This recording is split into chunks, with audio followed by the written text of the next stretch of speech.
No mapa da Mesopotâmia aqui, a gente consegue já identificar outros fatores, como o planalto, nessa região rosa, o verde simboliza cereais e vegetais, o amarelo, circulado ao vermelho, é o crescente fértil, que é toda essa região de extremidade entre o rio e o próprio solo, e grandes povoamentos neolíticos. Neolítico, para a gente recordar, são os povos posterior ao período paleolítico, que é o período da descoberta do fogo. Nós temos o neolítico, que é a descoberta da agricultura, período do qual o homem começa a adotar para si o sedentarismo, ou seja, ele deixa de caçar e de pescar e se apropria de um novo processo, que é a agricultura, o plantio e a colheita, que, por certo, é descoberto pelas mulheres, né? É um processo descoberto pelas mulheres, porque enquanto os homens caçavam e pescavam, as mulheres buscavam outro instrumento de trabalho.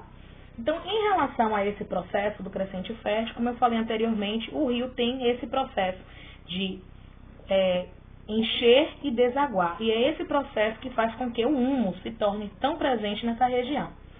O surgimento da região egípcia, a data é cerca de 4.000 anos antes de Cristo. Tribos nômades oriundas do deserto do Saara, né, e da Península Arábica se estabeleceram ao longo do Vale do Rio Nilo. Então, há cerca de 4.000 anos, esses povos começaram a habitar essa região, né, começaram a tomar conta.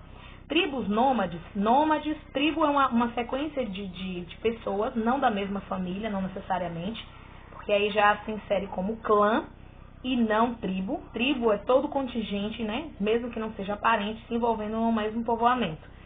E essa relação, ela tem uma conduta bem histórica, porque no princípio dos homens, os hominídeos, eles não tinham uma relação casal, família, né? A relação deles, na verdade, era casal.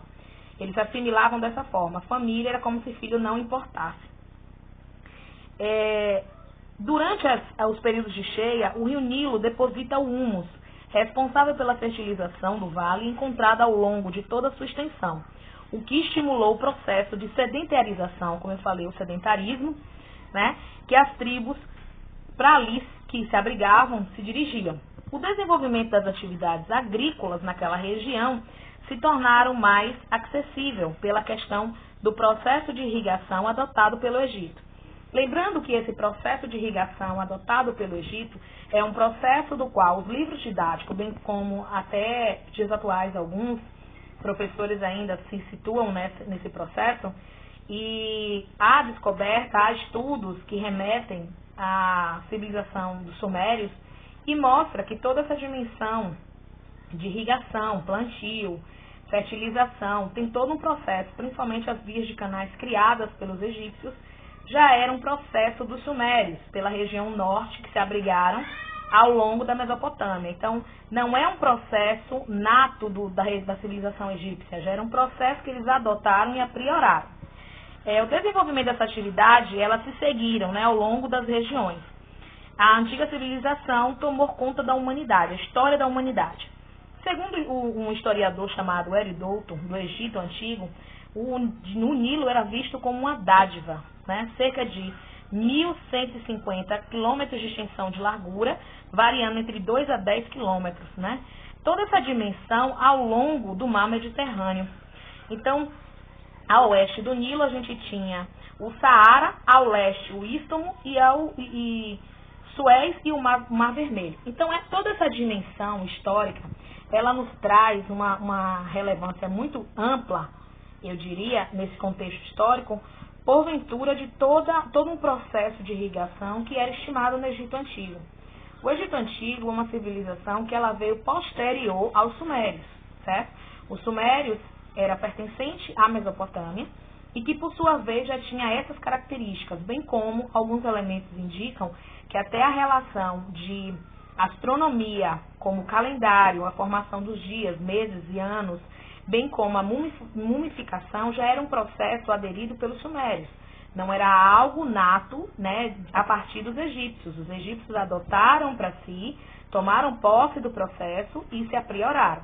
Então, só para ficar uma forma mais clara, não foram os egípcios que se descobriram a mumificação, tampouco os elementos da natureza que hoje, como a penicilina, que é utilizado como anti-inflamatório, bem como toda essa relação de canais de irrigação e plantio, utilizando do humo do rio, o desaguar e o encher, certo? Já era um processo utilizado pelos sumérios. Em toda a instância do rio Nilo, eles já utilizavam. E cortando o rio Tigres e o Eufrates, a gente tem lá a Mesopotâmia, que tem esse nome porque ela é entre rios, significa entre rios, Mesopotâmia. O próprio nome ele já soa de certa forma, meso de meio, né? Potâmia de lugar, de território. Então, essa relação, eles já tinham esse contato. A partir do desenvolvimento que eles criaram, eles foram se aprimorando e essa cultura acabou tendo seus aspectos, né, suas características. Porque, na verdade, nenhuma cultura ela é nula. Ela sempre vai ter algo a acrescentar ou a influenciar. Foi o caso dos egípcios. Eles aderiram à influência que já era dos sumérios e complementaram com aquilo que eles tinham de maior, né, que era a questão da intelectualidade, a inteligência, outros aspectos que incidiram e criaram cada vez mais artifícios, né, de mudança e de controle dentro dos aspectos que eles começaram a desenvolver, bem como astronomia, calendário, canais, né, toda uma relação de conduta. A mumificação ela é um processo que ainda historiadores fazem esse levantamento, apesar que alguns já descrevem como um processo dos sumérios e que os egípcios somente aprioraram.